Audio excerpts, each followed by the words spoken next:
আসসালামু আলাইকুম। আশা করি সবাই ভালো আছেন। আজকে আমি পড়তে যাচ্ছি তোমাতে আসক্ত গল্পের পর্ব নম্বর 19, লেখিকা তানিশা সুলতানা। সুইজারল্যান্ডের জনপ্রিয় জুরিখ ব্রিজ যতটা সুন্দর, আজকে পরিবেশ ঠিক ততটাই জঘন্য। এখানকার মেয়েরা একটু বেশি খোলামেলা এবং সুন্দর। ধবধবে ফর্সা মেয়েগুলোকে দেখলে মাথা নষ্ট হয়ে যাওয়ার উপক্রম। চারিপাশে অনেক কাপল দেখা যাচ্ছে যারা নিজেদের মতো করে টাইম স্পেন্ড করছে। সিয়াম হিরো হিরো ভাব নিয়ে এগোচ্ছে। আজকে প্রপোজ করেই ফেলবে সে। সুইজারল্যান্ডের মাটিতে দ্বিতীয়বার পরীর আগমন ঘটেছে। এই পরীকে সে কিছুতেই হাতছাড়া করবে না, না মানে না। প্রথম পরীর দেখা মিলেছিল 9 দিন আগে। আহা, আদিত্য যখন বাড়িতে ঢুকেছিল ঘন্টা বেজেছিল সিয়ামের মনে। ভেবেই ফেলেছিল জীবনটা বুঝি পরিবর্তন হয়েই গেল। আজকে দ্বিতীয়বার ঘন্টা বেজেছে। আদ্রিতাকে বন্ধুর জন্য স্যাক্রিফাইস করেছিল, কিন্তু এই পরীকে কোনো মতে হাতছাড়া করবে না। রাজি না হলে তুলে নিয়ে বাসর করে ফেলবে, তবুও ছাড়বে না। মনে মনে কনফিডেন্স অর্জন করে গুটিসুটি পায়ে এগিয়ে যায় মেয়েটির নিকট। সামনে দাঁড়িয়ে হাঁটু মুড়ে বসে পড়ে। একখানা হাত বাড়িয়ে দিয়ে কবিতার ছন্দে বলে ওঠে, দেখেছিলাম বাসর, খেয়েছিলাম ফুল, তুমি আমায় ভালোবেসে করে ফেলো ভুল। আমি বড্ড ভালো ছেলে, জানে গোটা দুনিয়া, তোমায় আমি পেয়েছি পুরো দুনিয়া খুঁজিয়া। হাতটা ধরিয়া আমায় করে নাও গ্রহণ, খুব তাড়াতাড়ি তোমার জন্য সাজাবো বাসর। খেলবো হাডুডু, ভাঙবো খাট, তুমি আমার পারফরমেন্স দেখে বলে উঠবে ও মাই গড। কবিতাখানা শেষ করার সঙ্গে সঙ্গে সিয়ামের গালে একখানা থাপ্পড় পড়ে। মেইলি তুলতুলে হাতের মুলায়েম থাপ্পড়, একটুও ব্যথা পায় না সে। হাসি মুখে তাকায় মেয়েটির মুখ পানে। রাগে ফুঁসতে থাকা রমণীকে বলে ওঠে, উহে বালিকা, বুঝো না বাংলা, তাই তোমার মনে হচ্ছে আমি বড্ড হ্যাংলা। আসলে যা ভাবছ কিছুই সঠিক নয়, আমি হচ্ছি সিয়াম জেন্ট। মেয়েটি বলে ওঠে, স্টপ ইট। আপনার আজাইরা কবিতা বন্ধ করুন, না হলে জুতো খুলবো আমি। সিয়াম দাঁড়িয়ে পড়ে, লাজুক হেসে বলে, ও আপনিও বাঙালি? তাই তো বলি, সুইজারল্যান্ডের মাটিতে চাঁদ কোথা থেকে আসলো? আসলে কি হয়েছে?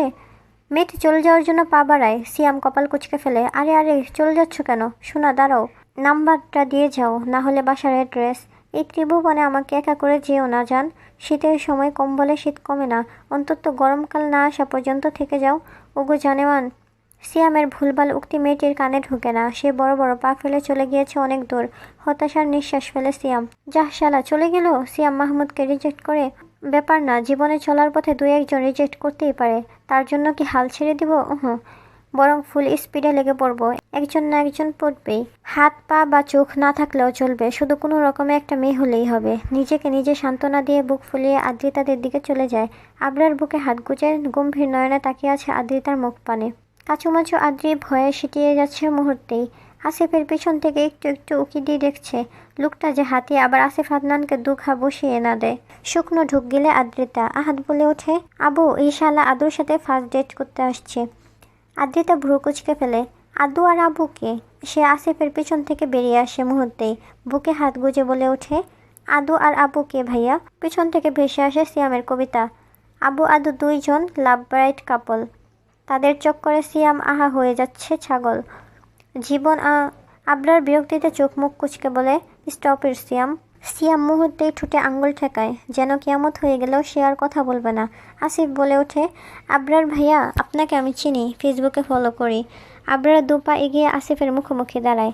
বা হাত তুলে রাখে আসিফের কাঁধে। শান্ত স্বরে বলে, শি ইজ মাই প্রপার্টি, দূরে থাকো তার থেকে, না হলে বাঁচতে পারবে না। পরপরই কাঁধ থেকে হাত নামিয়ে নেয়। আসিফের পাশে গুটিসুটি মেরে দাঁড়িয়ে থাকা আদ্রিতার পানে তাকায়। ভাইয়া, ওকে আমি ভালোবাসি, বিয়ে করতে চাই। আসিফের কণ্ঠে তেজ ফুটে ওঠে। আবরার 2 ভ্রু আড়াআড়িভাবে কুঁচকে তাকায় আসিফের পানে। সে ফের বলে ওঠে, আমরা অতি দ্রুতই আপনাদের জানাতে চাচ্ছিলাম বিয়ের বিষয়টা। আদ্রি গর্জে ওঠে আবরার। হাত উঁচু করে বলে, ওই নাম উচ্চারণ করলে জিভ টেনে ছিঁড়ে ফেলবো, আই সোয়ার। আদ্রিতা পুনরায় ভয়ে সিটিয়ে ওঠে। আসিফের পানে এগোতে নিলেই আবরার তার হাতখানা ধরে ফেলে এবং বড় বড় পা ফেলে গাড়ির দিকে এগোতে থাকে। সিয়াম আসিফের গলা জড়িয়ে ধরে। আহাত পা থেকে মাথা পর্যন্ত নজর বুলিয়ে বলে, মুসলমানি হয়েছে তোর? আসিফ ঠিক বুঝতে পারে না। বুঝতে পারিনি। আরে গাধার বাচ্চা, গরু কাটিং ফিটিং হয়েছে তোর? সুন্নতে খাতনা না হলে করে নিবি। কাটা বড়ই জরুরি। আর নতুন একটা মেয়ে খুঁজে নিস। আমাদের আদুর দিকে তাকালে কাটিং ফিটিংয়ের জিনিসখানা একদম পুরোটা কেটে দিবে। Got it.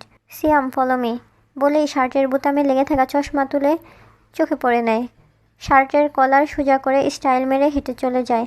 সিয়াম আসিফের গালে টুপ করে একখানা চুমু খায়। তারপর 2 গাল ইচ্ছে মতো টেনে দিয়ে বলে, আমার সোনা ময়না টুনটুনি, ভালোবেসে তোমায় ডাকবো বুলবুলি, চুমু খেয়ে হয়ে যাও ট্রমা, তোমায় আমি ডাকবো ও মাই শিলা। আসিফ দীর্ঘশ্বাস ফেলে। সিয়ামের চলে যাওয়া দেখে পরপরই শুকনো ঢুক গিলে বিড়বিড় করে বলে, এই মানুষ নাকি কবিতার ধর্ষক, সহজ সরল কবিতাকে পুরোই ধর্ষণ করে দিচ্ছে। ফুল স্পিডে গাড়ি চলছে, যেন যখন তখন খাদে চলে যাবে। আবরারের মুখশ্রী ভীষণ গম্ভীর, যেন এখনই অসহায় কিউট আদ্রিতাকে টুক করে খেয়ে নিবে। বিরক্তিকর লোক। আদ্রিতা খানিকক্ষণ চুপচাপ দেখে নেয় ভাগ্যে, পরপরই প্রচণ্ড রাগী স্বরে বলে ওঠে, কী প্রবলেম আপনার? কেন আমাকে শান্তিতে থাকতে দিচ্ছেন না? কী ক্ষতি করেছি আপনার? মুহূর্তেই গাড়ি থেমে যায়।